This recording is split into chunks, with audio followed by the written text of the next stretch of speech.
Hey everyone, welcome back to the District 3 podcast. My name is Edwin.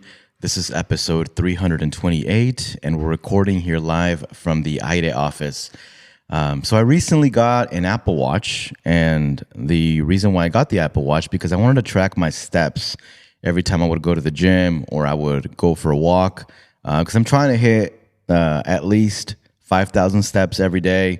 Ultimate goal is to do like 10,000. Sometimes 10,000 is just not possible at all. But 5,000 I've been hitting every day. And one of the cool things about this watch is that it does other stuff that I wasn't even intended for it to do for me. For example, I was at a wrestling show a few days ago, and it sent me an alert telling me that the noise was too loud and that I should be careful being in a place that has too much loud noise because it can affect my hearing in the future. And as someone that is like constantly scared of his health for no reason, I was like, man, do I need to like watch out and maybe not attend these pro wrestling shows? But I feel like it's going to be fine. I've been in louder settings. I usually don't listen to loud music. But I love that my Apple Watch is looking out for me in that way and in some other ways. It also tells me when I need to go to sleep because I said I want to at least be by bed at 12 a.m., and now, like at 11:45, it's like you got 15 minutes, get ready for bed. So I'm just really appreciative of the Apple Watch looking out for me. Today's episode is an exciting one. I'm excited to speak to this person. We've been trying to make this happen for a few weeks now. Most of the reason why it hasn't happened has been my fault, so I appreciate the patience. We have with us Charlotte Bayala, who is a cancer caregiver, and she's also the host and creator of the Cancer Caregiver Podcast. Charlotte, thank you for joining me today. Thank you for having me. I'm so glad you're here. I believe we met at the podcast festival that happens here by our cast. I don't think it was was it the year after? It was this past year. It was this past year? But we were already social media friends, right? Yeah. We've been social media friends for a while. Yeah, we've been kind of watching each other. Yeah, in a good way.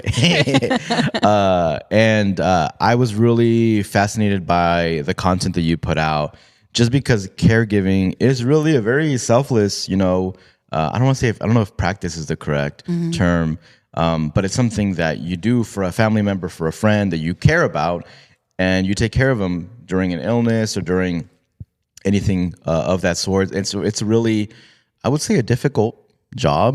I'm not sure what the way that you look at it, but it is something that takes a lot of patience, and I'm only saying this from the minimal experience that I have, Charlotte. I know you have a lot of experience, and that's why I want you to speak with me today on this topic, to educate people, for them to understand a little bit more about what this looks like. But before, I kind of want to talk a little bit with you, just about you.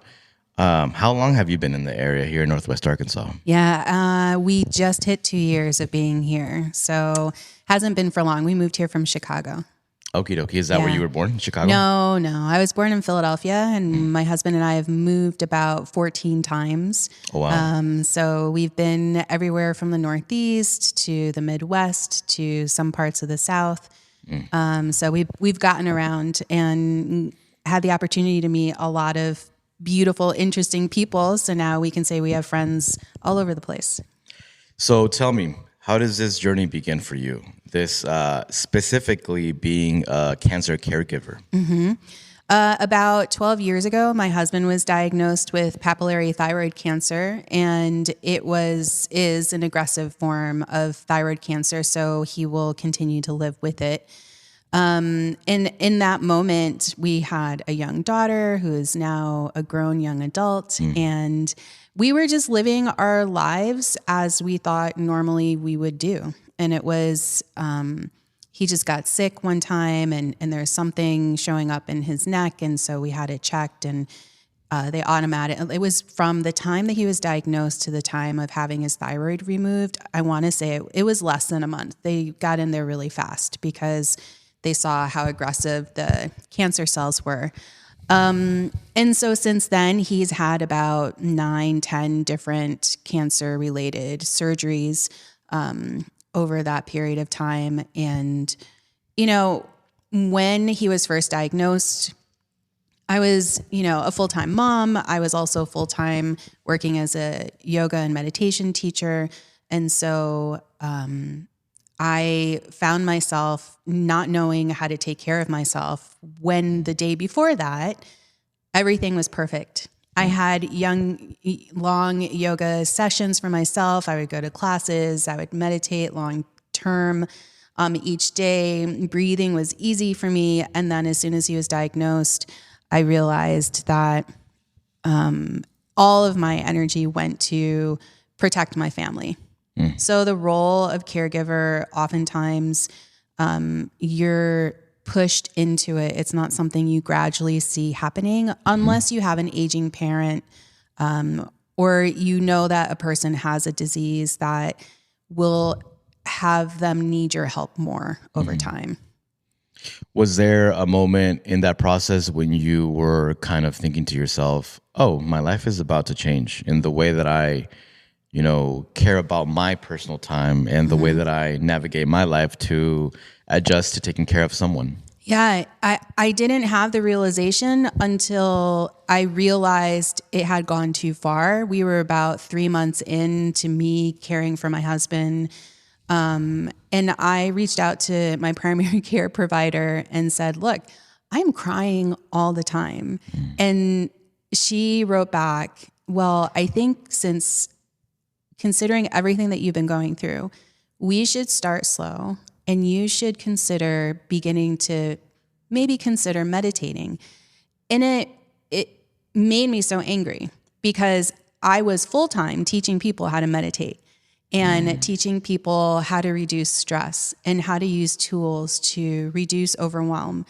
And that comment and that suggestion from her was what kind of hit me over the head and helped me realize that everything that I had for myself had fallen apart, but without me noticing that it had happened.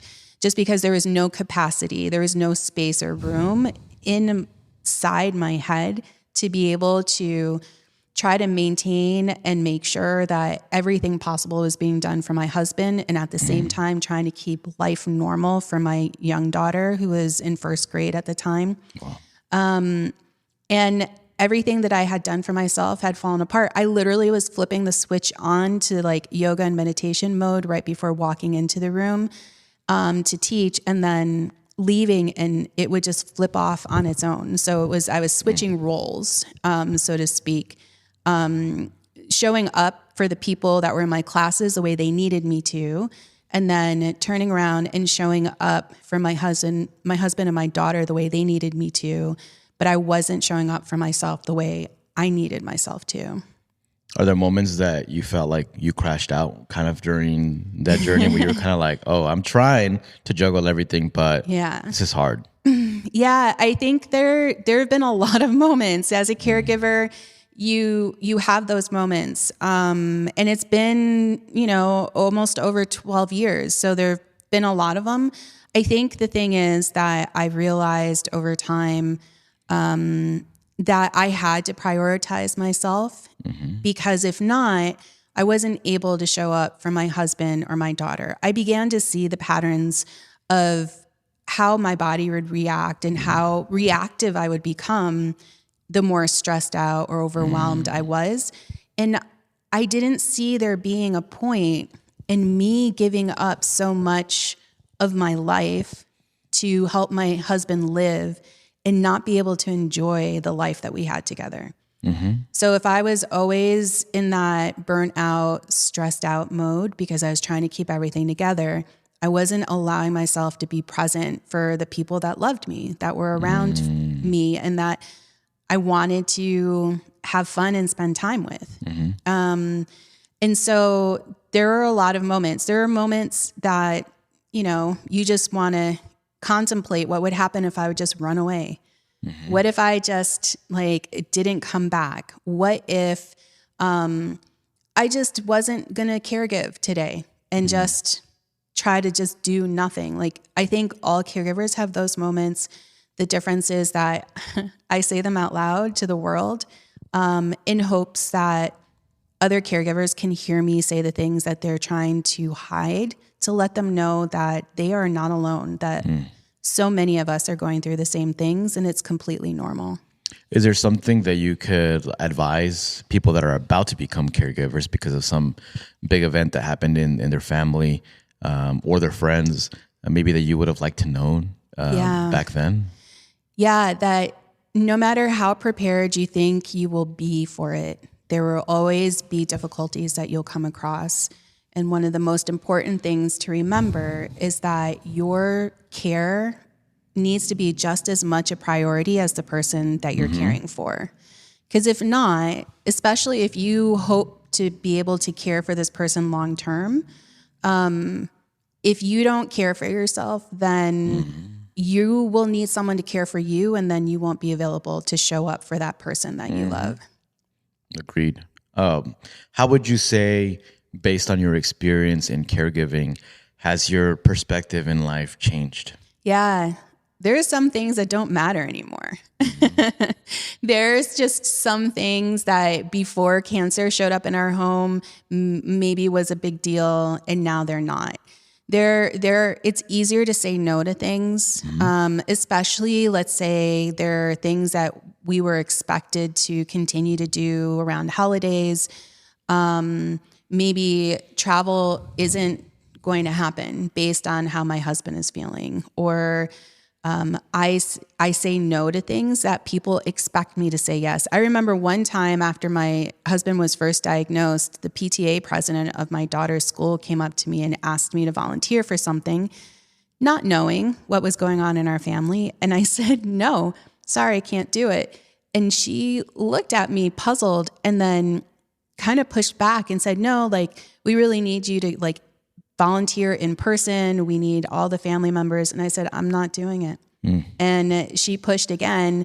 And I said, well, the reason why, not that you need to know, is that my husband has cancer.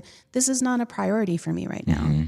And then she kind of, looked embarrassed, of course, and stepped back. But that's the thing. We have that pressure always to show up the way we used to, the way people expect us to. If someone has been ill for a long time, they expect you to just bounce back and become the person you were before. But as soon as you become a caregiver, you change. You have now a new role in life. And so I think that's the important thing for people who know that they're going to become a caregiver to know. Your life will change. You will bring on a new role, and your markers for happiness need to change based on that, because you can't measure happiness as a caregiver the way that you used to before anything in your life changed, because the points of happiness and joy are going to need to change. You can't live your old life in your new life. You can't put one inside of the other. Would you say that when you're caregiving for someone that's ill, I think you touched on it a little bit right now, the person that's ill sometimes is lost in their illness, right? They're experiencing the pain, the stress, how it's debilitating their life, that it's easy for them not to notice that the caregiver is going through a difficult time.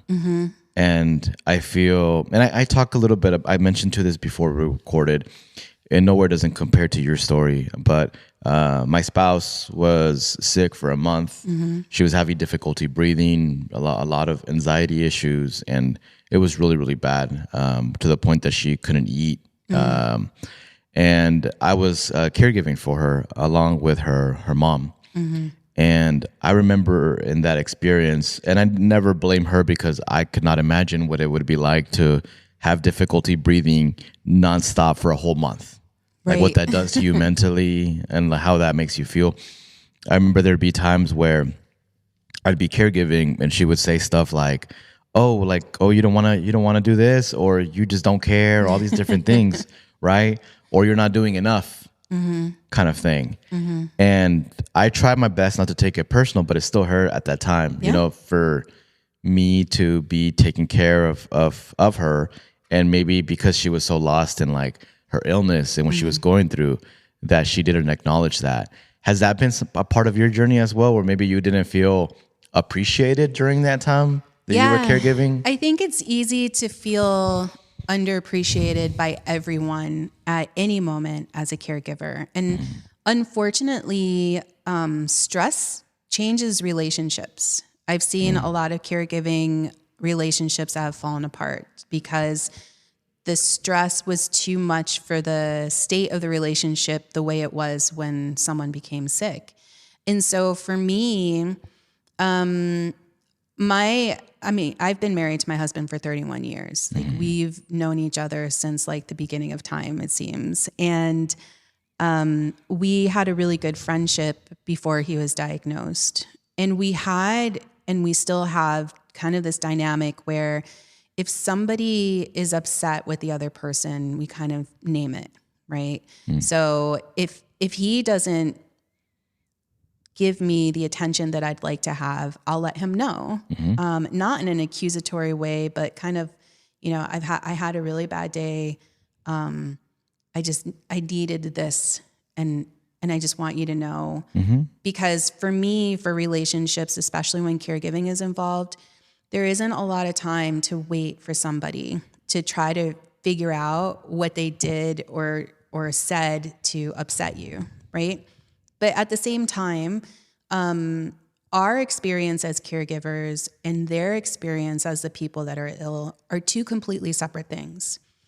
And so a lot of times people will think, I don't deserve to get good treatment from the person I'm caring for. I don't feel like I have a way to communicate them about our relationship when they're ill because they're in this place. But at the same time, as a caregiver, you have things that you deserve to have. If you had a good relationship and you're missing that connection with the person you're caring for, that's a conversation to try to have. And maybe if you can't have it with the person straight on right away, find someone that can listen to you, that can help you kind of weed through the things. Because caregiving and being ill are both very heavy times of life. And keeping the connection is important because if not, then to resign to the fact that you're just going to be two bitter people spending time together in the same house, and it doesn't lend well to figuring out how to enjoy life together. It takes time. There have been times where I felt like my husband was getting a lot more attention than I was. And so even someone listening to that right now is like, yeah, of course, he has cancer. But there's a certain level of resentment that caregivers live with if they don't name it, right? Especially if someone is diagnosed early on and people are showing up. Like maybe people showed up for your wife or checked in with you to see how she was doing. But how many people asked you how you were, right?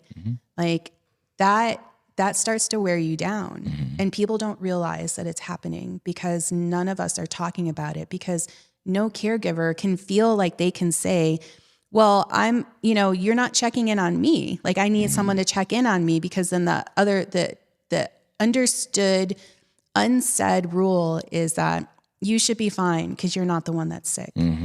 But everyone that's caring, they have their separate experience, right? Yeah. And so we can't put a caregiver's experience up against a cancer or a person who has Alzheimer's experience.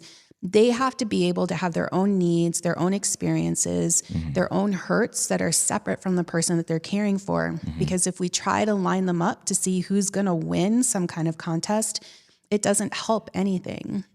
So, yeah, I mean, I think just living with a person, there's times where you feel hurt, right? Caregiver or no caregiver, illness or no illness. But it's how can you readjust the mode of communication when you do want to keep in mind that a person is going through a hard time. There are a lot of times where people seem to be like they change their attitudes towards the person that they love because they are in pain and they feel like the only person they're safe kind of being reactive to is that person, right? Like maybe she wouldn't have said things like that to a friend or maybe to a parent, right? She felt safe just being crabby with you. Yeah. Tell my wife, don't feel too safe. Right. Right. But that shows like she maybe felt safe to be able to just let go. But So that's her experience. But your experience was there is some hurt there, right? Yeah. And so her experience doesn't diminish yours, right? Your experience is still valid. Like those things are still part of the story that you have in your head of how that month went. And I think caregivers like to dismiss things that have happened to them, but that are still the stories in their head of how things happened. Yeah, because I mean, during that time, I just got a rude awakening of what it would feel like to be a caregiver for a longer time. You know, what that looks like, because it's very selfless thing that you're doing there, and a very unless managed correctly, and unless you take the proper precautions to take care of yourself, whether that be therapy or whether that be having a support system, building a support system, like it's going to be a tough journey ahead. You know, and I think it's important for us to try to find joy, like you said, in that journey, where there's some things that you did specifically during that time that brought you joy and helped you kind of move forward. Yeah, first what I did was I reconstructed how I cared for myself. And I don't even like using the word self-care anymore, because I think we have a misunderstanding of what that is now. Caring for yourself, it's more of prioritizing your own needs, the way I look at it. It's not the big things, and it's not having to buy anything. So it's not buying, leggings and trying to figure out how to go to a yoga class or get a really long, expensive massage or go on a vacation. Of course, all those things are awesome to be able to do. Yeah. But we're talking every day. Right? Every day, finding ways to find joy in your life. And that can be 5 minutes at a time, right? Because the problem is that when you're a caregiver, or if you're in any kind of caring relationship with a group of people or with a person, you have to find a way to tell your nervous system that you are not under constant threat. And so the amount of stress that you're under when you're a caregiver, your body will interpret it how it best knows how to. And that's in a way to try to keep you safe. And so if there's any kind of stress in your life, your nervous system is saying to the rest of your body, we're under threat. We need to do something to keep this human being going, because that's in our best interest. And so having small moments of your day where you let your nervous system know, we're okay. We can relax. In this moment, we're safe. Those tiny moments can slowly add up and start maybe opening up the opportunity for longer moments the same way. But for me, it's, maybe especially when it's a high caregiver time of life for me, it's taking 5 minutes and there's sometimes I will just lay on the floor in the middle, in the weirdest place, right? In a way that if someone that didn't know me walked into the house, they'd think that there is something wrong. Where now my family's like, whatever, you're just being yourself. But it's changing your perspective, right? Before I used to kind of like flip upside down on the sofa, getting my mind in a different place and just simply breathe so that I can change whatever is circling around in my head, where I can make everything quiet. Sometimes it's dancing to a song. Sometimes it's literally yelling a song out as badly as I can, because it's a song that I loved from before I was a caregiver. So it's touching in and finding out those parts of you that still exist, especially before you became a caregiver. They're just waiting for you to notice. Maybe you used to like to do art. Well, okay, so maybe doodle for 5 minutes, right? Or if there is a time where I feel like there's a lot going on, I will on purpose stand while I'm doing something I normally do and just focus on the thing that I'm doing, instead of running the list through my head or recreating what I think the appointment with a doctor will go like. It's just being in the moment for just that moment, because we always spend so much time in the future and the past. And then what happens is we miss the things that matter.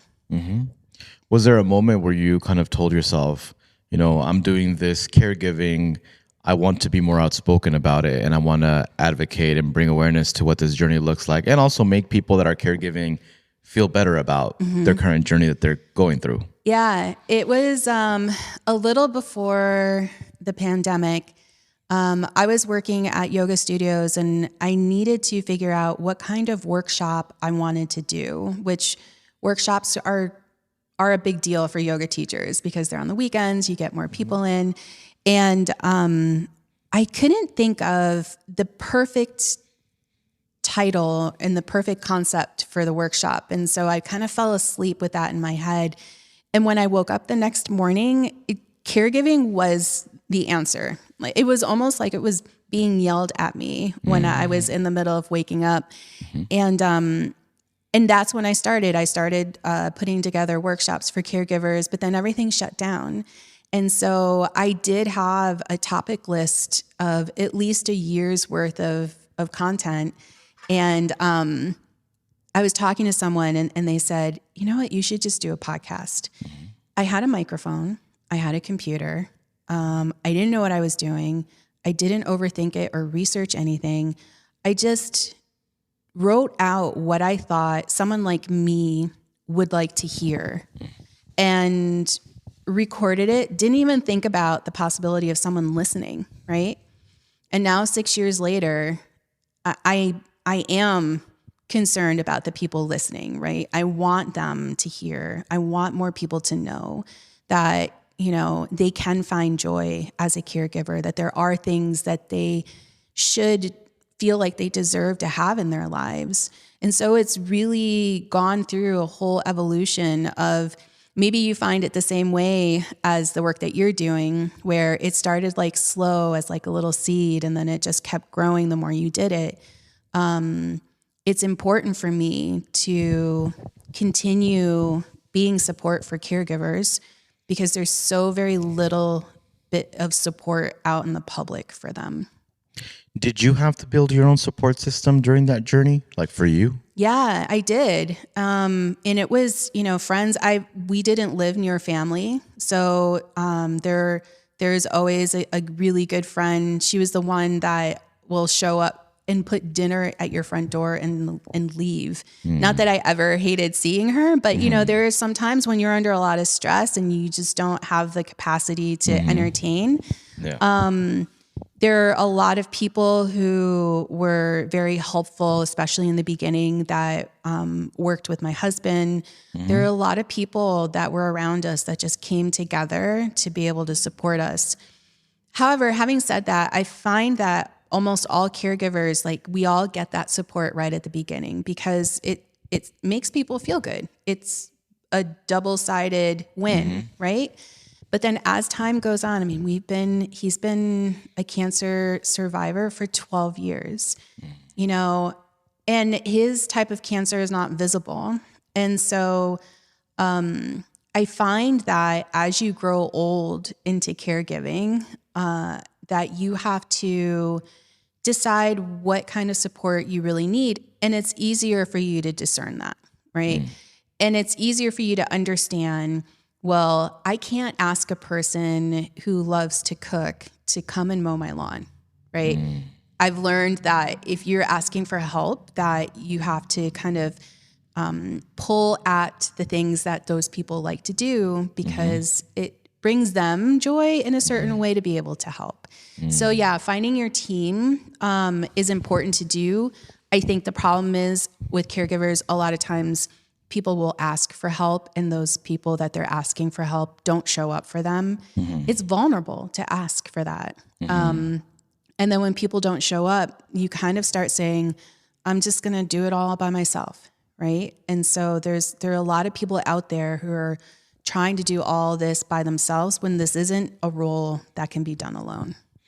How do you battle with just the idea of seeing a family member who's sick and thinking to yourself, like, yes, they're going through it, but I have to take care of myself? Yeah. Like, because I had difficulty with that, right? Because, you know, I saw the person that I love suffering, and I was like, I'm not the priority right now. Yeah. Like, I'll deal with my emotions, my stress later. I don't think I ever did, right? Right. But how do you find peace knowing that you are also a priority? Yeah, I don't know if peace is the thing that you find. I feel like the guilt is always there. The worry of judgment There can be times where, the day after an oncology day, because oncology days are usually maybe 12 hours, depending on how early you have to go to get all the scans and tests done, and then the doctor's appointments. So the next day, he and I are just done. Whether we have to travel, some of his doctors are out of town. And so the next day, maybe he goes to work because that's the best way for him to kind of distract from what happens. And I will find myself stuck. And I already know this is a pattern. And so I try to make space for that. But in that stuckness, then I can find myself just sitting and doing nothing. And I know that that's what I need. But there are some times where maybe a friend FaceTimes me and I kind of have to make the decision, do I move to a place where it doesn't look like I'm laying in bed, or do I just stay here, right? Because there's still, as many years as I've been doing it, that underlying social expectation that I will put my boots back on and start, going through the day after as if nothing happened because things have to get done, right? And I've learned, I think also with age, that the hustle doesn't have to be real. Like we don't have to do it. That for me to be home when he gets home in a capacity where I can be there to support him, where we can just relax, I cannot go full speed the whole entire day because I won't have the energy. By the time he gets back, I'll be ready to go to sleep. Dinner's made, but not there to kind of process the way we process, which is usually not actually talking about things, but laughing about things, by spending time with each other in a way where the two of us as a couple have found a way to use each other to have our nervous systems know, okay, we had a really high stress, that this human is in danger type of situation the day before, but right now, our human is okay and it's safe. And I think finding a way to do that, laughter is one of the best ways to let your nervous system know you can't laugh and be in danger at the same time, right? Hopefully.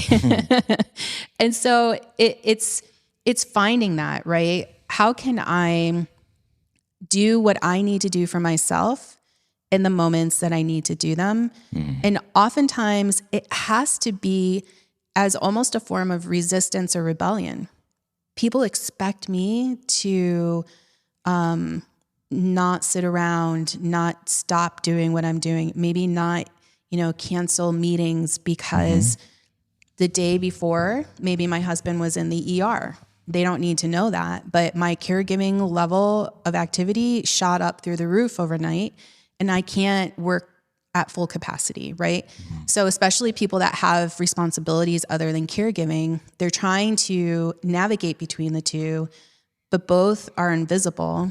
And the people in the real world, so to speak, can't see the toll that it takes on them. So if you don't take that time for yourself, if you don't say, you know what, I get laundry is piling up, but you know what, we still have clean underwear. Today I'm not going to do it. It just all needs to sit so that I can relax. That makes sense. One of the things that I also wanted to mention was, I want to use my wife as an example too. Her mom has breast cancer.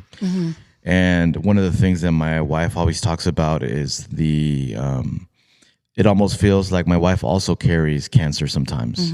Like cancer's always on her mind. She's always concerned about her mom.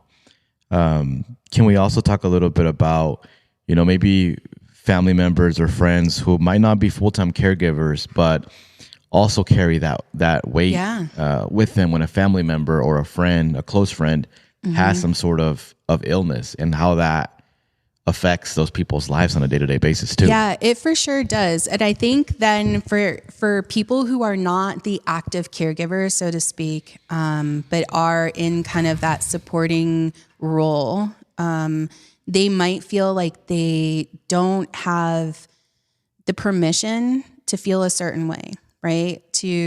Because if they're not actively the one taking care of the person, but they still love them. They still want to do what they can do to help. And they still feel the fear and the anxiety that you normally have when you're a caregiver. They deserve to have that, right? They deserve to also care for themselves when they feel really stressed out. So let's say, for example, if your mother-in-law had to go in for a routine once a year scan, let's say, of course, your daughter and whoever else is actively the person taking care of her feels the additional stress and the anxiety and waiting. Waiting is the hardest thing, right? But maybe their cousins or other sisters and brothers, siblings, parents that are equally upset and concerned. They deserve to have that feeling. However, the person that is caring for your mother-in-law in these moments will feel an enormous amount of responsibility and stress and anxiety, and having 20 people constantly checking up to see if the results have come in, having a group of people who seem to have a hive mind of this is the way we think things should be done, but aren't the ones that are in the day-to-day, that makes it even harder for the person caring for that person who needs it. Right? Then add interpretation into that. Like when you have to not only, one of the things that my wife will talk to me about is like whenever she is with her mom in the waiting room after, having an exam done or a scan done, and then being told by the doctor, hey, this is what's happening. And then like her mom being next to her, asking her like, hey, so what did the doctor say? While my wife is still processing it. Right. And like taking it in emotionally and how difficult that is, right? So it's sometimes things that people don't think about. Right.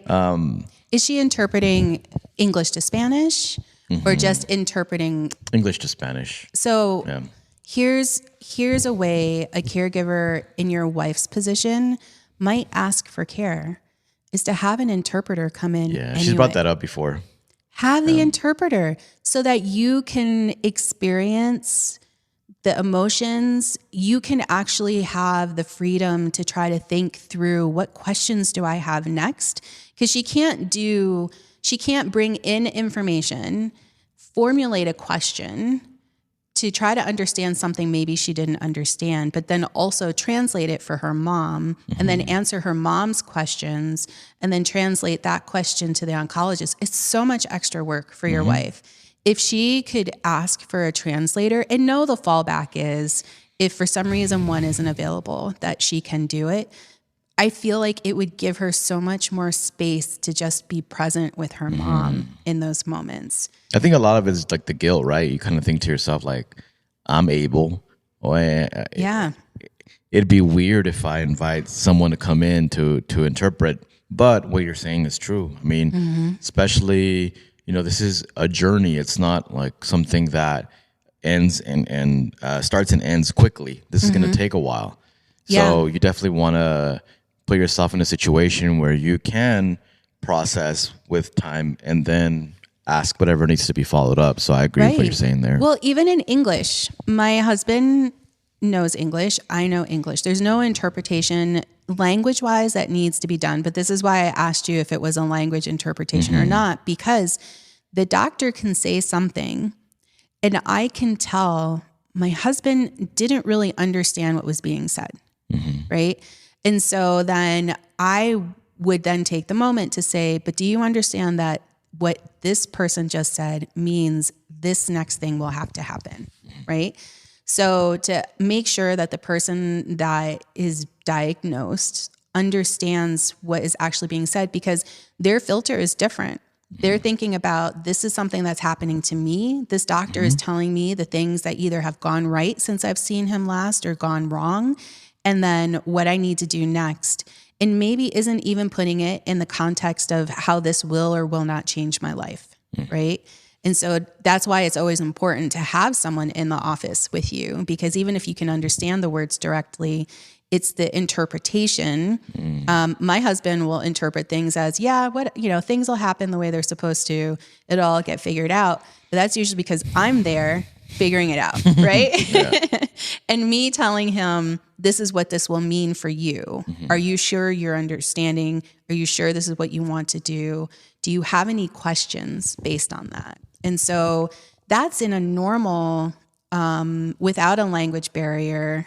And so for people going in that are interpreting, I get, and I feel like there's a cultural significance to why, right? You don't ask for a translator. And they've been doing it since they were like 10 years old, right? Exactly. So it almost feels like my parents expect me to do it. Exactly, right? But this is where then you choose yourself, because this is a low barrier, right? This is your wife simply saying, Mom, I just really want to be there with you and experience and be able to just talk to you about things. Or even, sometimes those medical translators, like they have access to understanding how to say something that's medical to her mom in a way that she would understand, because that's the world they live in, right? So for your wife, like that would be her caring for herself, is for asking for a translator and to be able to be there in the moment with her mom. That is the one of the best representations of how to care for yourself as a caregiver is in that situation, getting a translator. Thank you for mentioning that. Yeah. I will. You have to give the clip to her. Reiterate that to her. What would you say people misunderstand about being a caregiver just in general? They don't understand the amount of work it takes to be a caregiver, no matter how ill or not the person is that they care for, and how much of a life change it is, and how invisible it can feel to be a caregiver. And if you know a caregiver, how lonely it can feel to be around people all the time, but not have someone fully understand what you're going through. To be lonely in a full room makes loneliness even harder. And I think it makes sense why you would start this podcast, right? Because you're able to talk about all those experiences. Your podcast, the Cancer Caregiver Podcast, is on all streaming platforms, on Spotify, on Apple. Tell us a little bit about what you talk about on that podcast. Yeah, the Cancer Caregiver Podcast is 15-minute episodes because I know caregivers don't have a lot of time to give. And so it basically is a way for them to understand issues that they're going through that they think maybe they're the only ones and they're not. So it's me showing them you are normal in going through these experiences, having these roadblocks. Here's how we're going to consider getting through them or make this work for the life that you're living. And then I use my yoga and meditation experience to give them a tool that they can use to reduce stress that is accessible at any time. And what is some of the feedback that you've gotten from that podcast from people that listen to it? Yeah, keep podcasting, please. I get a lot of messages like, my friend gave me this link to your show to listen to. I decided to listen on a walk, and it's your fault I didn't finish my walk because I had to keep stopping to cry. And so I just turned around to go back. A lot of people share their caregiver story because they just need to tell it to someone. And they let me know I felt so seen, or I picked this episode to listen to because the title was talking straight at me. Yeah, your titles are very direct. Yeah. When I was going through the episodes, I was like, oh, like I get this episode specifically for this. Exactly. Yeah. I mean, we don't have time to interpret what a podcast, like if I get a caregiver to listen to a podcast, the last thing I want to do is make them have to spend an extra minute to decide what to listen to. Yeah. It's all about just understanding what you deserve to have in life, how to find joy in it, and how to do that in a way that's actually doable as a caregiver, not as a person who's not a caregiver. This is not about big occasions and blocking off days of your life. This is for people who maybe have 10 minutes, who just need to learn that actually controlling their breath can allow them to regulate their nervous system, and how to use that when they're in high stress situations, like standing in front of an oncologist trying to figure out what's happening next. So it's really just helping caregivers feel seen. And then I'm not just identifying the issue. It's here's a problem, and then here's what to do, in a very short amount of time. Do you ever have other caregivers on there? Right now, I don't, because I want the conversation to be applicable for the person listening, but also in a 15-minute span. There are ideas for other concepts where it's almost like you're in a doctor's office and all you have is 15 minutes. But I feel like we can't flesh out a whole kind of good conversation. I do have interviews with people just on YouTube, which is also Cancer Caregiver. But I want to be able to give the people who are listening exactly what they want. And so this is exactly what they need right now. How does people's feedback of your podcast make you feel? I usually get the feedback on days where I start to wonder, is anybody listening? I am an indie podcaster. It's just me. I have no one. We're talking about teams. I have no team. And so when I'm alone at 6:00 in the morning with my hoodie on in the dark, recording these podcast episodes, sometimes pausing so that I can cry, because there are times where I'm processing. A lot of what I share is part of my personal story. And so when you go through all of that work, it's hard as a podcaster to know what, like, you have no 6-month review, right? And so I do have people always giving me feedback because I have a newsletter. So there's an email that they get every week. But it's when people reach out outside of that, where they're like, I was having a hard moment, or I was in the oncology room and this popped up for me. I was in the hospital with my loved one and I listened to this because it seemed to be exactly what I needed to listen to, and it kept me going. Like, you can't get better feedback than that, right? And it usually happens when I'm like, what would happen if I didn't have an episode this week? Because it's a weekly show. What would happen if after 6 years I just skipped a week? And usually someone will write back to me, and then I kind of take that as the sign of, no, they're listening. I just have to keep going. I think a lot of podcasters have that thought. Cause I've thought about it too, where I'm like, I wonder if anybody will notice. So if you are listening to this, help both of us understand. Send me a message. Send us messages, please. But it is interesting because one thing I've found out is that unless not even the super popular podcasts that get millions of views hardly ever really get shared. If you really think about it, if you look at Instagram or Facebook, when do you ever really see a friend share a podcast? Right. So then we have it harder because we have less views than the millions, right? And it's like sometimes you get in your feelings because you're like, why do your friends not sharing any of my episodes? You have to be able to relate to one, right? And it's like they only share them when they're on them, right? When they're on the episode. But then so you don't get that feedback from people sometimes. So whenever I talk to someone in person and they tell me, "Oh, I listened to the podcast," I'm like, "I had no idea you listened. Why didn't you ever at least like one of the posts so I can know that you're aware?" But I find that very interesting when you just someone comes up to you and tells you that they're listening.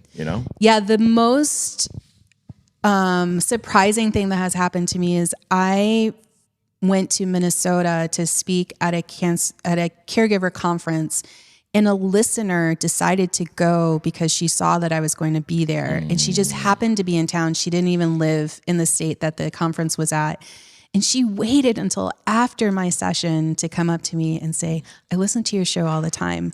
And I was so surprised and excited, and then also it was a little weird because I think like we don't always understand the change that we make in people's lives by just speaking into a microphone and putting it out there. And so when someone has felt that change and they let you know, it makes it more real, right? Like I'm a writer. I write and then I speak, right? And so those two things, those happen in my head. And the podcasting happens in my house. Like it's not even outside, at least here, like we had to leave our houses to come here, right?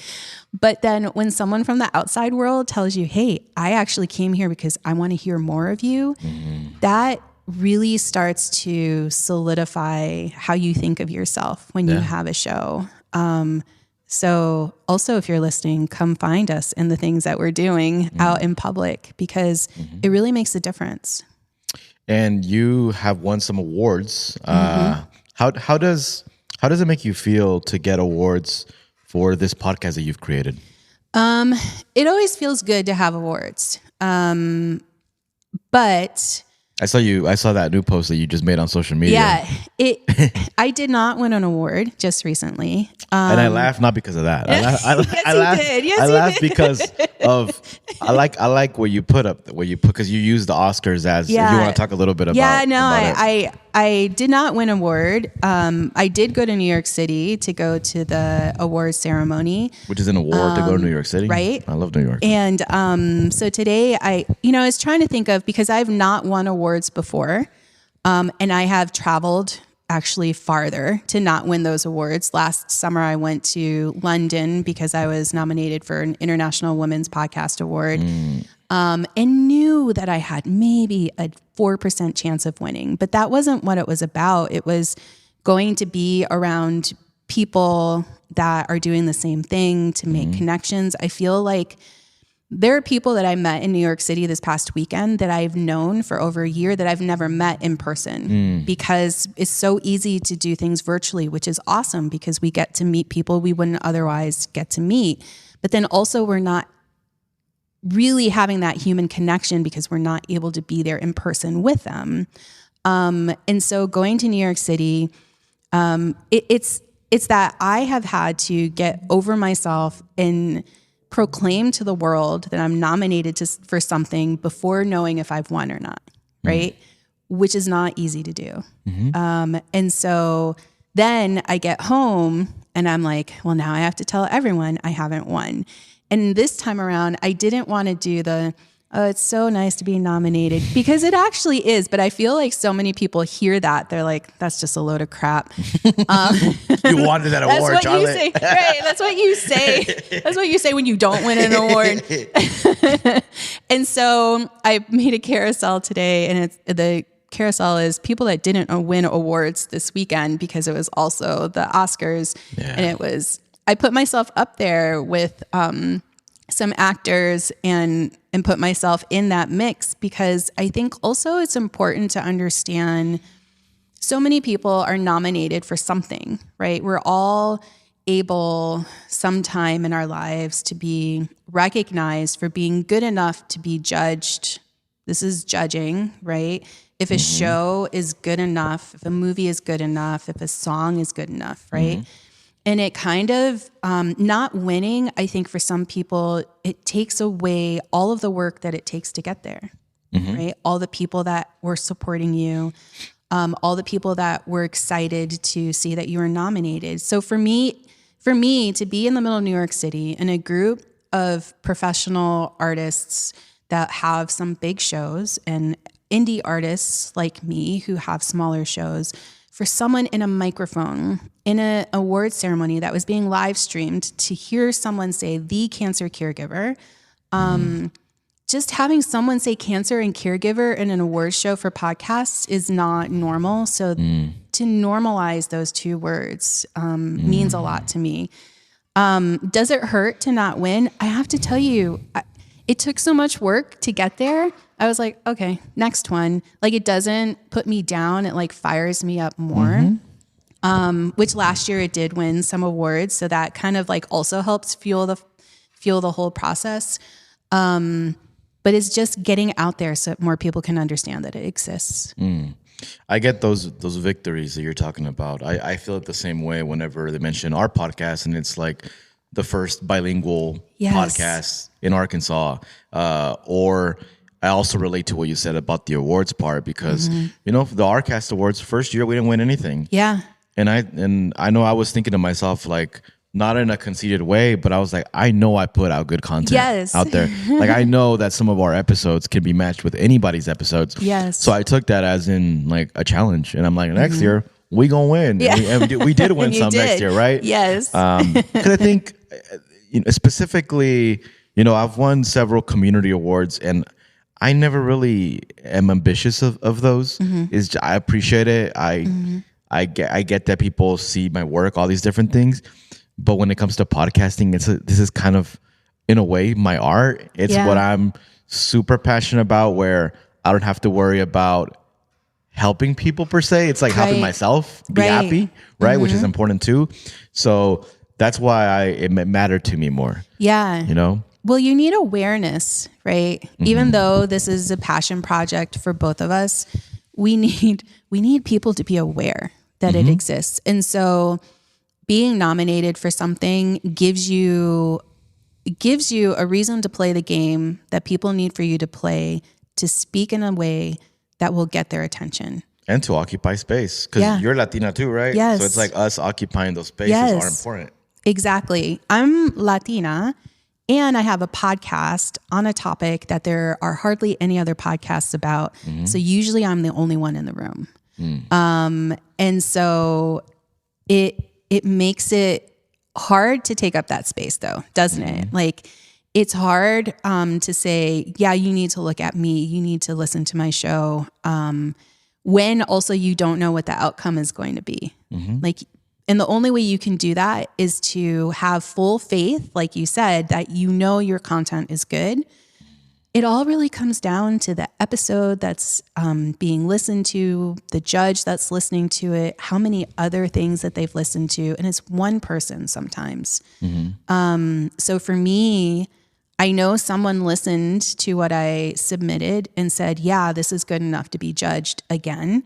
And then, making it that far. Yeah, it does put a little kind of like, a little spark where you're like, okay, so what needs to, because for me, it's not, I'm never a victim of anything. So it wasn't anything like that. It was, okay, now I need to go home and listen to all of the things that won. And I need to figure out, what is it that I'm not doing, or what things should I consider? Or maybe it solidifies the fact that I like the format that I'm doing, and I know that it's the right one for what I'm doing, but also it's hard to categorize my show with anybody else's. Yeah, for me, for those awards specifically, I was like, okay, so the winner is voted on the winner is picked by who gets the most votes. Oh, I never do popular votes. And I was like, oh, well, we didn't really even campaign to get people to vote for us. We mentioned one, and then I spoke to another podcaster that was part of the same awards, and they won awards, and they were like, oh, I sent this to my mom, to my cousins. Like, I asked everyone to vote, and I was like, I didn't do that. No. I just thought that you just put it out there, and then if people wanted to vote for you, they would vote for you. But people, like, in order to get their brand out there, because awards are important in the sense that if you want to get someone on your podcast, you can say, hey, we're a recognized award-winning podcast, and people take you more seriously. And then also, if you're a person of color, it's like you're always having to work twice as hard to be taken seriously in every field. And so for me as a podcaster, I was like, no, I know, like, for example, the person that produces my podcast deserves to win the producer award. Like, I know, like, I was thinking about my co-hosts and stuff. So I took it as a challenge, and we move forward with that. But those votes, podcasts like that are tough sometimes, right? Like, I'd rather sometimes be judged by like a few judges. I would rather be judged, because here's the thing: the popular vote wins are awesome, because it means that they have a ton of people, not only that listen, but that are willing to vote, because those are two different things. Yeah. The thing is that if I'm to create weekly episodes, I cannot also use a ton of energy to campaign to have someone vote for my show, right?